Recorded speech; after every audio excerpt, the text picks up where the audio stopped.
El evento de 2011, las revueltas del mundo árabe. ¿Qué sistemas políticos saldrán de ahí? ¿En qué afecta al país la fuga de cerebros? Quédese con nosotros.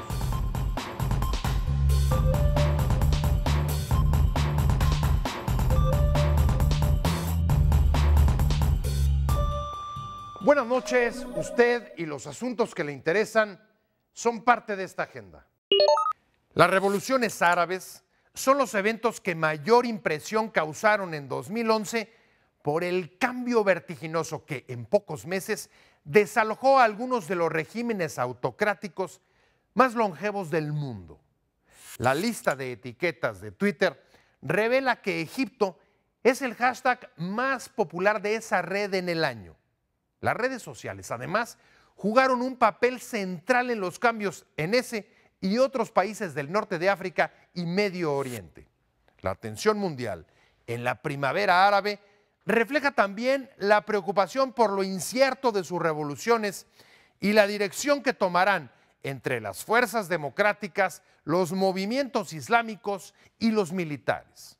El resultado de las elecciones egipcias es un buen ejemplo del dilema, pues el voto llevó al poder a grupos islamistas que reviven el temor de que la ola de cambios en el mundo árabe pueda tomar el rumbo de la revolución iraní.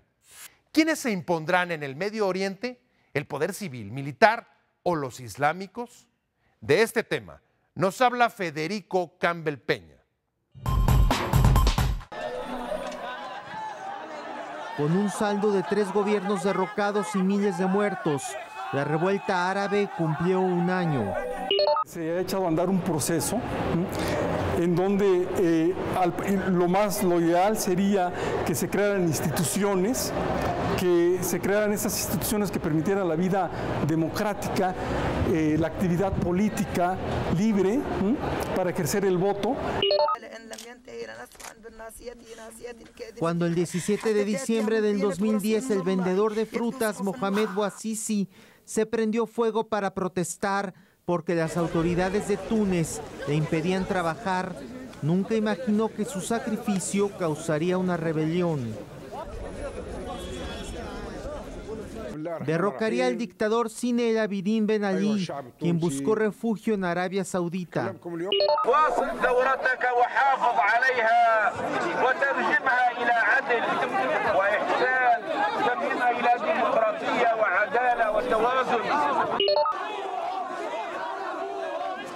La insurrección en Túnez se extendió poco después a Egipto. A pesar de la represión de la policía, desde el 17 de enero, miles inundaron la Plaza Tahrir del Cairo para repudiar al dictador Hosni Mubarak, quien renunció el 11 de febrero. Bastaron 18 días de protestas para acabar con su régimen de 3 décadas. التقدم باستقالتها اليوم في هذه الظروف العصيبة التي تمر بها البلاد. قرر الرئيس محمد حسني مبارك تخليه عن منصب رئيس الجمهورية وكلف المجلس الأعلى للقوات المسلحة لإدارة شؤون البلاد والله الموفق والمستعان. Mubarak será enjuiciado bajo la acusación de haber ordenado la represión en la que fallecieron más de 300 manifestantes.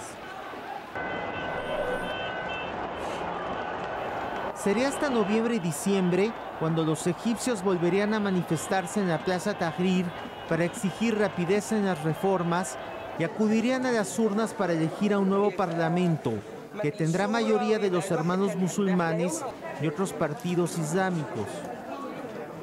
Para el año próximo, unas elecciones presidenciales, con la novedad que lo que ha venido sucediendo con todos estos movimientos es que las fuerzas mucho más apegadas a la cultura y a la tradición islámica son los que de manera natural están ganando las elecciones. A diferencia de Egipto, Una rebelión en la ciudad libia de Benghazi, en febrero, derivó en una sublevación armada que acabó por derrocar en agosto al líder Muammar Gaddafi, hinchado en octubre por los rebeldes en la ciudad de Sirte, donde se había escondido. La intervención de la OTAN, avalada por la ONU, fue crucial. The Security Council has authorized the use of force, including enforcement of a no-fly zone, to protect civilians and civilian areas targeted by Colonel Gaddafi. Durante 9 meses, cientos de bombardeos sobre Libia diezmaron no solo a las tropas gadafistas, sino a la población civil. La ONU sigue siendo un instrumento que se presenta como global, pero que obedece a intereses hegemónicos, digamos, ¿no?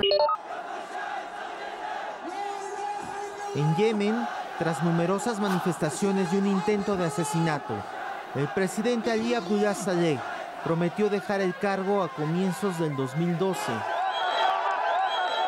Esta protesta alcanzó mayor relevancia internacional cuando una de sus promotoras, Tawakkul Karman, fue galardonada con el Premio Nobel de la Paz. En Bahrein, la revuelta de la población islámica chiita derivó en la entrada de tropas sauditas a su territorio y el arresto de sus principales dirigentes. هناك للأسف وفاة لاثنين من أبنائنا الأعزاء وعليه نتقدم بتعازينا الحارة. En el sultanato de Omán, una rebelión fue también reprimida en marzo. En Kuwait, la inconformidad llegó hasta el parlamento, que fue asaltado por una turba y disuelto por el emir en diciembre para ser renovado en futuras elecciones. En Siria, las manifestaciones iniciadas en marzo pasado han sumido al país en una guerra civil. كما قلت في خطابي أمام مجلس الشعب هناك مكونات لهذه المرحلة هناك المؤامرة هناك الإصلاحات. A mí me parece que es una presión que está yendo al pueblo sirio a dos caminos. Se vuelven a la calle o se vuelven a las casas y se caen o ir a una guerra civil. Rebeldes atacan al ejército y este sigue reprimiendo las manifestaciones. Al menos 4.500 personas han muerto de acuerdo al Alto Comisionado de Naciones Unidas para los Derechos Humanos. Estados Unidos y la Unión Europea ejercieron sanciones económicas contra Assad. Aunque ahora, la presión sobre Siria crece, no tiene los recursos petroleros y naturales de Libia, ¿no? Entonces, Libia interesa en un marco internacional porque es un país que aglutina una serie de recursos. El pasado 14 de diciembre, el Parlamento Europeo entregó el Premio Sájarov a la libertad de opinión a 5 activistas de la llamada Primavera Árabe. Los galardonados fueron la egipcia Asma Mahfouz por estimular en internet las protestas, el libio Ahmed al-Sanusi, preso 18 años bajo el régimen de Gaddafi, y 2 sirios más. Durante la ceremonia se guardó un minuto de silencio por el tunecino Mohamed Bouazizi, quien recibió el galardón de manera póstuma. Aún no hay una cifra oficial del número de muertos en África y Medio Oriente durante el último año, pero diversas fuentes la ubican en más de 50.000, la gran mayoría en Libia. Esta cifra no ha impedido que en otros países se siga convocando por redes sociales en internet a continuar la rebelión. Para que aquellos movimientos que han sido fuertemente reprimidos vuelvan nuevamente a resurgir con bríos, con nuevos ánimos, para decir sí se puede. No es remoto aventurar que los hermanos musulmanes y partidos afines al Islam se harán del poder en las naciones que se despojaron de sus respectivas dictaduras. Se sabía desde un principio que de haber elecciones transparentes, los que ganarían las elecciones serían la hermandad musulmana. La rapidez con que cayeron uno tras otro los dictadores de Túnez, Egipto, Libia y Yemen creó el espejismo de que podría tratarse de cambios instantáneos, como las tecnologías que usaron los revolucionarios para comunicarse. La salida de esos autócratas, sin embargo, no significa la transformación de sistemas que mantuvieron décadas en el poder al tunecino Ben Ali, el egipcio Hosni Mubarak, el libio Muammar Gaddafi y el yemení Ali Abdullah Saleh. Además, el rumbo de sus revoluciones dependerá también del papel que jueguen las potencias mundiales y las alianzas con otras naciones o grupos de poder en la región, como el Consejo para la Cooperación del Golfo.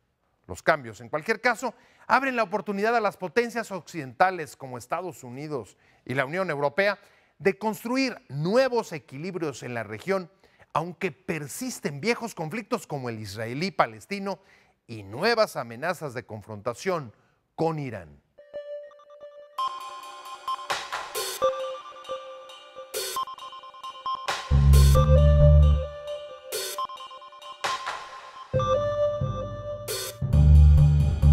Los cambios en el mundo árabe fueron casi instantáneos, de una enorme agilidad, pero la consolidación del cambio parece que no va a ser tan rápido como se piensa.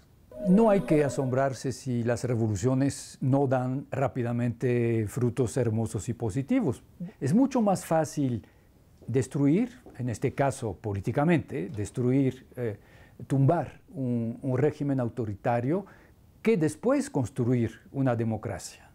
Sacar a los dictadores no significa que se haya modificado el sistema que los mantuvo. Efectivamente, por lo menos en el caso de Egipto, el sistema no ha sido tocado. El ejército es prácticamente dueño de la economía.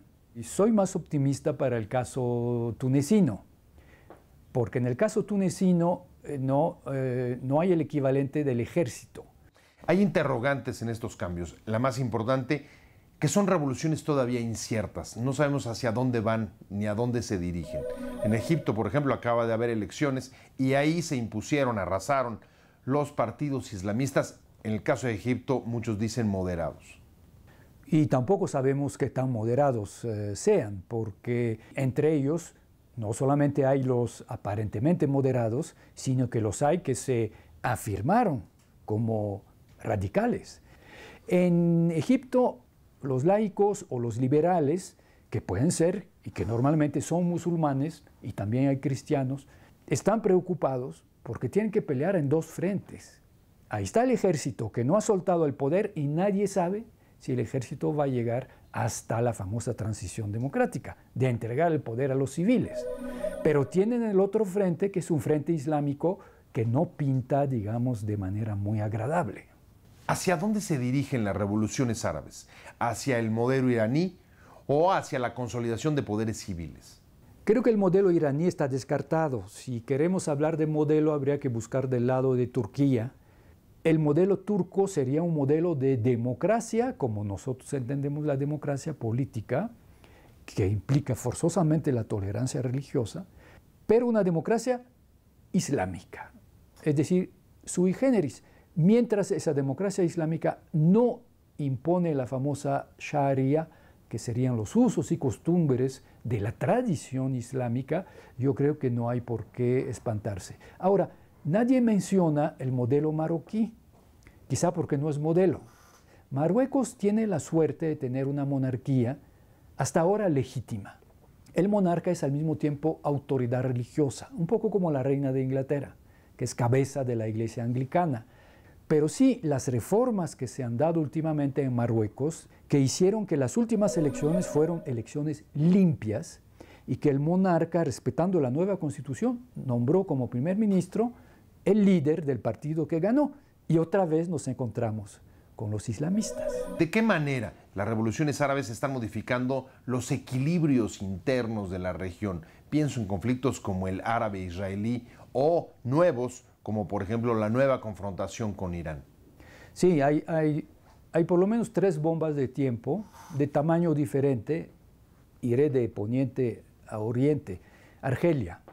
No sabemos qué va a pasar en Argelia. Argelia es un país que tiene por dueño su ejército. El segundo problema es Israel. Palestina, porque son inseparables, son los hermanos gemelos, los hermanos enemigos. Y mientras no se resuelva el problema palestino, todo puede pasar. Y lo peor, lo que nos lleva a la tercera bomba de tiempo, que es Irán. Irán y su bomba atómica, que nadie le va a impedir que la tenga. Dudo mucho que cualquier tipo de bombardeo, de intervención militar preventiva logre desarmar a Irán, podrá frenarlo. El costo sería tan catastrófico que no creo que nadie se atreva a esto. Quédese con nosotros. Al regresar, ¿en qué afecta al país la fuga de cerebros?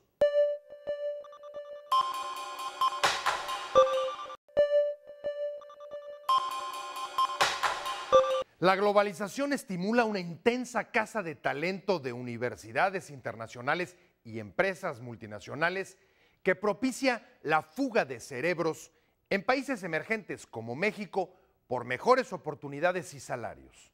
Hasta hace poco, la migración de personal calificado salía de los países en desarrollo, pero ahora la recesión global hace que el desplazamiento sea multilateral entre todas las naciones de la OCDE. México es uno de los países de mayor movilidad de talentos en ese grupo, ya que casi la mitad de quienes salen a estudiar fuera se quedan en otro país. En Estados Unidos podría haber tantos académicos mexicanos como los que integra el Sistema Nacional de Investigadores. Mejores oportunidades, desempleo o inseguridad. Las causas de la fuga de cerebros son diversas, pero todas y cada una impactan en el país. ¿Qué consecuencias tiene para la economía y el desarrollo? De este tema nos habla Judith Hernández. Es un exilio voluntario, un éxodo casi obligado de científicos e investigadores mexicanos. Vivir y al mismo tiempo, en aquella época, la Secretaría de Educación Pública calcula que cada año alrededor de 20,000 profesionales con licenciatura o posgrado abandonan el país ante la falta de oportunidades o a consecuencia de una mejor oferta en el extranjero. Ya en 2009 había 575,000 mexicanos con estas características que vivían y trabajaban en Estados Unidos o Europa. A esto se le conoce como fuga de cerebros. Daniel Durini es solo un ejemplo. Hace 7 años obtuvo una beca del Servicio de Intercambio Académico Alemán para estudiar un doctorado en el Instituto Fraunhofer de Sistemas Electrónicos. Y haber terminado Daniel con esa calificación de summa cum laude, obviamente que inmediatamente lo trataron de absorber, le ofrecieron unas condiciones excelentes y es hoy en día Daniel el jefe de la sección de su sección de electrónica. Y aquí buscó en México y no lo pudo conseguir. De lo que él terminó ni siquiera, no hay instituto que tenga esas condiciones que tiene allá. La historia de Daniel se repite constantemente, pues la movilidad de estudiantes es una de las principales causas de la también llamada migración de personal altamente calificado o movilidad de competencias. Hay obviamente una tendencia de que en tanto un estudiante sale del país a estudiar y a obtener su grado, en este caso una maestría, un doctorado a otro país, existe un gran porcentaje de probabilidades de que se quede ahí o se vaya hacia otro país.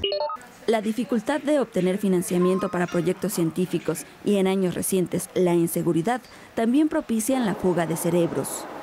Y muchos no hablan tanto, por ejemplo, de las etapas y pautas de la carrera académica en México como uno de las razones por las cuales deciden quedarse afuera o irse afuera, sino que hablan también en términos de seguridad personal ante la violencia que impera en muchas partes del país.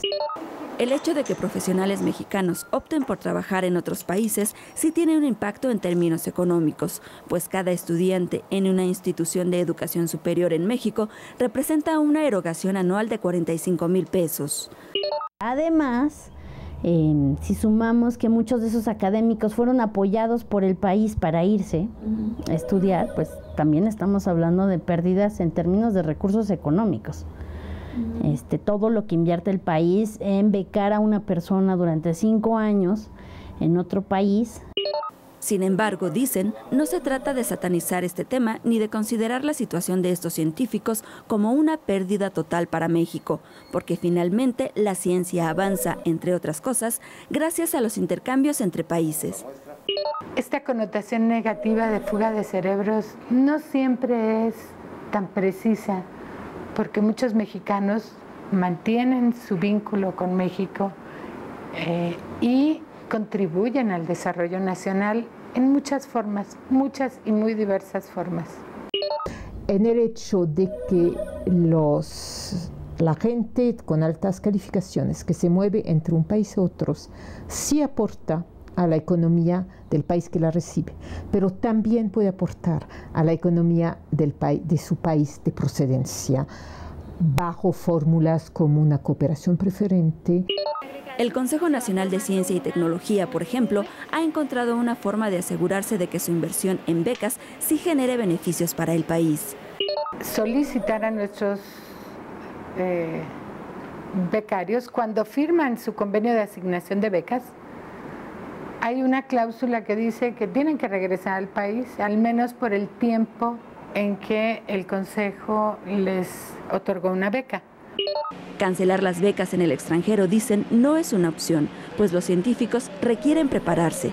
Sin embargo, para que consideren quedarse y trabajar en el país, primero deben crearse plazas adecuadas para ellos, generar un sistema de apoyo para los jóvenes investigadores y, sobre todo, crear las condiciones para que puedan desempeñar adecuadamente su trabajo.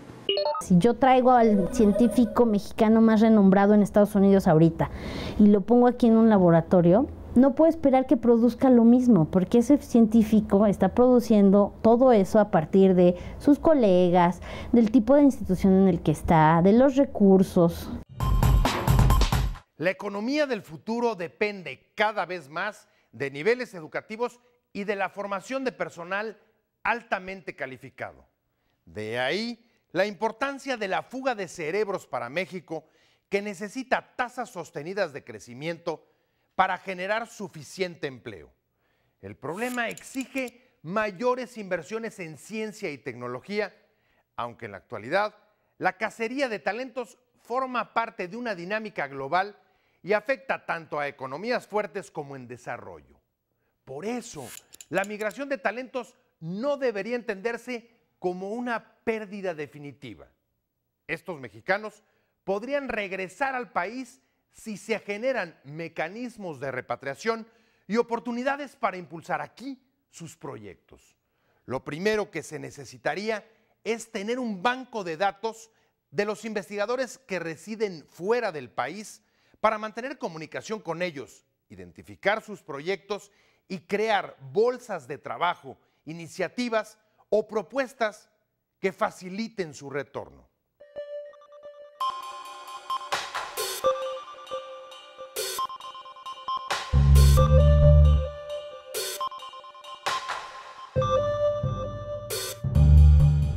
México es un país de migración, pero en los últimos años ha aumentado mucho la salida de personal calificado, investigadores con maestrías, con doctorados.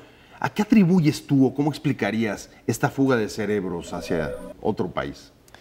Yo creo que eso es por oferta y demanda. No hay demanda de científicos y tecnólogos aquí en México. ¿Y por qué? Porque no hay inversión en eso. O sea, México está invirtiendo demasiado poco en ciencia y tecnología. Mozambique invierte más como proporción de su PIB que nosotros. Entonces, esos datos son los que son preocupantes. El que se vayan los cerebros de México es la punta del iceberg. Ahora, tú te vas a trabajar con 2 premios Nobel. ¿Cuál es tu perspectiva? ¿Te vas a quedar allá? ¿Regresas? Y si regresas, ¿a qué regresarías? ¿Cómo estás viendo tú, digamos, tu futuro? Yo creo que justamente por lo que falta por hacer en el país, yo veo un área de oportunidad muy grande para mí. Mi plan es estudiar allá y todavía no estoy muy seguro cómo, pero hacer una empresa de alta tecnología en México y aprovechar la gran cantidad de capital humano que está desutilizado aquí y las ventajas comparativas del país, entre ellas la cercanía con Estados Unidos, mano de obra barata, etc. ¿no? Es decir, que el país sí ofrece o puede generar oportunidades que a lo mejor no son tan fáciles de ver para gente altamente calificada, independientemente de que no haya inversión en tecnología? Sí las hay que buscarlas, ¿no? Pero el CONACYT ofrece, por ejemplo, estímulos a nuevas empresas, estímulos fiscales a las empresas que inviertan en investigación. En fin, hay muchas oportunidades por utilizar. Claro, no son tan obvias y no son tan fáciles, pero sí hay muchas cosas que se pueden hacer aquí. Ahora, si por ejemplo te quisieras dedicar no a armar una empresa, sino a la investigación, ¿qué oportunidades verías en el país, en México? Como investigación, hay muchos centros de investigación en México. Está la UNAM, el POLI, las universidades de San Luis Potosí, de Guanajuato, que tienen un alto nivel, por lo menos en lo que yo sé en física. Entonces, incorporarme a algunas de esas instituciones también sería algo muy interesante. De lo que conoces, ¿cuáles son las razones por las que gente altamente calificada como tú se están quedando fuera o se están yendo? Pues les ofrecen más cosas afuera, ¿no? O sea, les ofrecen más dinero. La inseguridad también es algo que preocupa a mucha gente. La concentración de recursos en la Ciudad de México hace que, la verdad es que tenemos que explotamos aquí en la ciudad, ya no cabemos. Entonces, esos son factores que definitivamente hacen que gente que de otra manera se quedara, se va. ¿Cómo te imaginas tú tu vida después de trabajar con 2 premios Nobel de física de regreso en la Ciudad de México? Pues me imagino abriendo una empresa nueva. Desde luego voy a necesitar mucha gente en eso. La tecnología es un trabajo interdisciplinario, entonces hay que tener gente de todas las áreas. Y me imagino con una empresa aquí en México aprovechando lo que te decía, las ventajas que ofrecen organismos como el CONACYT, etcétera, para hacer que eso funcione.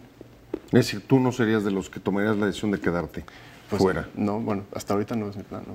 Mi idea es regresar y aprovechar esta área de oportunidad que yo encuentro aquí. De las gentes que, digamos, que estudiaron contigo, ¿cuál es más o menos la proporción? ¿Cuántos se han quedado fuera? ¿De los que se han ido? ¿Cuántos se han quedado? ¿Cuántos han vuelto? ¿Cómo andan más o menos, digamos que en tu círculo cercano? En mi círculo cercano, ahorita muchos están aquí. La mayoría están aquí, ¿no? Mis compañeros del ITAM, la mayoría está trabajando aquí. Y en la UNAM, la mayoría está haciendo una maestría o un doctorado aquí. ¿Con la perspectiva de irse o lo mismo, encontrar áreas de oportunidad dentro del país? Pues yo lo que he visto es que en mi círculo, ¿no? La mayoría está pensando en quedarse, ¿no? Colocarse en alguna institución En física se piensa mucho piensan mucho ellos en colocarse en instituciones de educación, y en el ITAM lo que piensan es encontrar trabajos aquí en México. Gracias por habernos acompañado en Agenda a Fondo. Recuerde que puede escribirnos a la dirección de correo y al Twitter que aparecen en la pantalla. Lo esperamos la próxima semana con reportajes y entrevistas sobre las situaciones que impactan su calidad de vida, la realidad que todos los días enfrentamos.